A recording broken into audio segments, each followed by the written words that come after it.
My fourth open level tournament starts tonight, and it's the fourth tournament where the wheat starts to separate from the chaff in the national rankings. Only 3 tournament results count toward your ranking, so you can't just buy your way up the leaderboard by entering in as many tournaments as possible. And I've given some thought to opening a tournament fee line of credit just for that reason. The points accrued from this tournament will only impact my ranking if I gain more points than I have in a previous tournament, and I've been working hard to try to make that a reality. I've been playing a ton, my game feels sharp, and I bought myself a new racket. I've had the same racket for 5 years, so I decided to upgrade the technology a little bit, trying to gain that extra edge.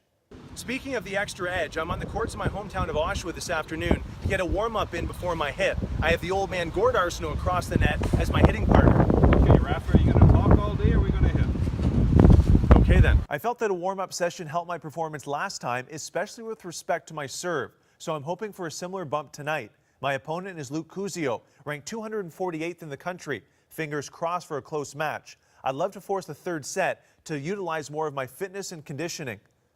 I started off slow, going down love 2 as Luke was able to get to the net early, but I was able to turn things around. I actually won 7 of the next 10 games to take the first set of my open level career 7-5. Now I was 1 set away from an actual victory. But my level of play immediately dropped and I got tight, hitting too many safe shots and making way too many errors. I lost the second set 6-3, so I got the third set I was wishing for. However, I was able to pick my level up again using that fitness and conditioning and took the set 6-3. After 2.5 hours, that marks my first open level tournament win. The celebratory beer right after never tasted so good. Well, I'm in uncharted territory. It's a tournament Saturday, and I'm still playing.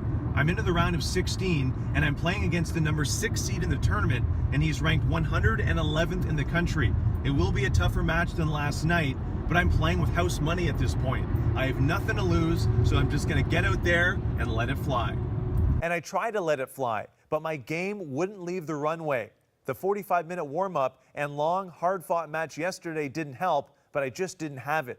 My opponent, 17-year-old Michael Palowicz, was just too good, and he crushed me 6-love, 6-love. Although I did have 3 game points, he was at another level. In fact, he ended up making it to the semifinals, where he lost to the eventual tournament champion. At least my losses are to top-caliber players. Making it to the round of 16 got me 45.36 points, bringing my overall total to 147.78, minus 27.2 points from my lowest placing tournament for a grand total of 120.56 points, good for 321st in the country. The updated leaderboard has Denis Shapovalov a mere 924,000 and change ahead of me.